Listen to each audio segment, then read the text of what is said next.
सुबह की शुरुआत जो है बारिश के साथ हो रही है। तो hello everyone, welcome to my new vlog. जैसा कि आप देख पा रहे हैं, वैसे अक्सर मेरे गांव में जो है लाइट की समस्या होती है बारिश के समय में। तो रात भर आज लाइट नहीं था।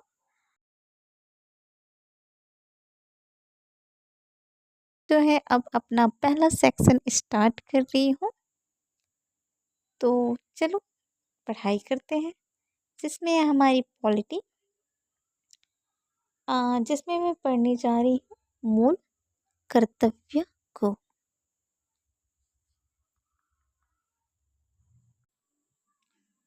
मूल कर्तव्य जो है एक छोटा सा टॉपिक है, तो मैं इसे मॉर्निंग में ही कंप्लीट कर ली थी। उसके बाद से ही मैं उसका रिवीजन कर रही थी। अब जो है ज़ोरों से भूख लगने लगी है, चलिए तो खाना खा लेते हैं। खाना वगैरह खा लेने के बाद जो है थोड़ा आराम करने के बाद बाबू को भी रेडी किया। वो रेडी होने के बाद जो है वो सो गया था। फिर जो है मैंने फिर से पढ़ाई अपनी स्टार्ट करी, जिसमें मैंने रिवीजन सेक्शन ही लगाया है।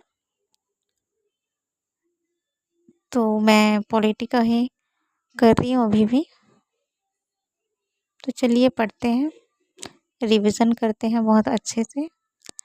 मेरा बाबू जो है सो रहा है, उसके साथ ही मैं कर रही हूँ, उसे देखते देखते। आज जो है मुझे सिर्फ रिवीजन ही करनी थी, मैं रिवीजन पे सबसे ज़्यादा फोकस कर रही हूँ। तो मेरा 3 टॉपिक जो है रिवीजन के साथ हो गया है। कल से मैं न्यू टॉपिक स्टार्ट करूँगी। उसके लिए मैं रात में शेड्यूल बनाऊँगी कि मुझे कल क्या पढ़ना है और क्या नहीं पढ़ना है। इस तरीके से जो है मैं अपना शेड्यूल रात में ही बना लेती हूँ कि मुझे अगले दिन कौन सा चैप्टर पढ़ना है और कितना पढ़ना है।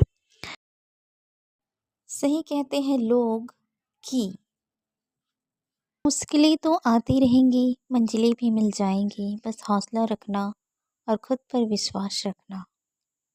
ऐसे ही चलते रहिए और आगे बढ़ते रहिए, मंजिल भी मिल जाएगी, पता भी नहीं चलेगा। जीवन में कठिनाइयाँ और मुश्किलें बार बार आएंगी, पर हमें रुकना नहीं है, आगे बढ़ के रहना है। हमने जो सोचा है कुछ पाने का, उसे पाने के लिए बहुत ज़्यादा मेहनत करनी है।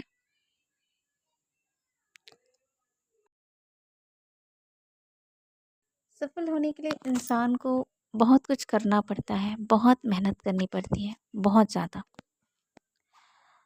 और मेहनत एक ऐसी चीज़ है जिसे हम सिर्फ एक दिन में नहीं कर सकते। अगर हम लगातार मेहनत करते रहें किसी चीज़ को पाने के लिए, उस जगह पे जाने के लिए, तो हमें सफलता ज़रूर मिलेगी। तो मेहनत पे भरोसा कीजिए खुद का, और बहुत ज़्यादा मेहनत कीजिए।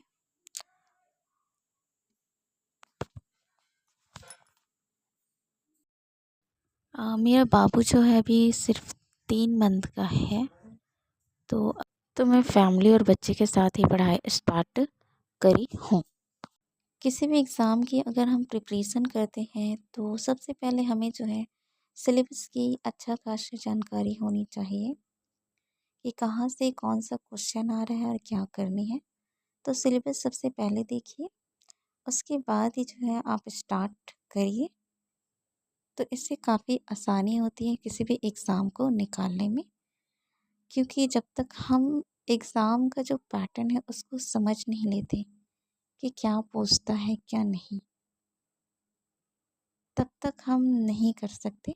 जब मैं नई स्टार्ट करी थी एग्ज़ाम की प्रिपरेशन के लिए, तो मुझे काफ़ी दिक्कत हुई थी कि मुझे सिलेबस काफ़ी बड़ा लगा था। फिर मैं पढ़ना स्टार्ट करी एक-एक सब्जेक्ट से, तो उसके बाद जो है धीरे-धीरे मुझे जो है ईज़ी लगने लगा। और जो प्रीवियस ईयर क्वेश्चन होता है, आप उसको देखिए कि किस टाइप का क्वेश्चन आता है। तो इससे बहुत ज़्यादा अच्छा खासा हेल्प मिलता है किसी भी एग्ज़ाम की प्रिपरेशन को समझने में। अब सिलेबस समझने के बाद जो है हमें बुक की भी ज़रूरत पड़ती है। तो मैं अपने पास कम से कम बुक ही रखती हूँ, कम सोर्स, जिससे ये मुझे बेनिफिट मिलता है कि मैं उसे बार-बार पढ़ सकती हूँ और उसका बार-बार रिविज़न करती हूँ। हम जो है सोचते रहते हैं कि हमारे पास बहुत सारी ऐसी सुविधाएँ नहीं होती हैं, ये नहीं है, हमारे पास वो नहीं है, इसके चलते भी हम कुछ कर नहीं पाते हैं। तो ऐसा तो बिल्कुल भी नहीं है कि हमारे पास सभी सुविधाएँ हों, तभी हम कर पाएँ।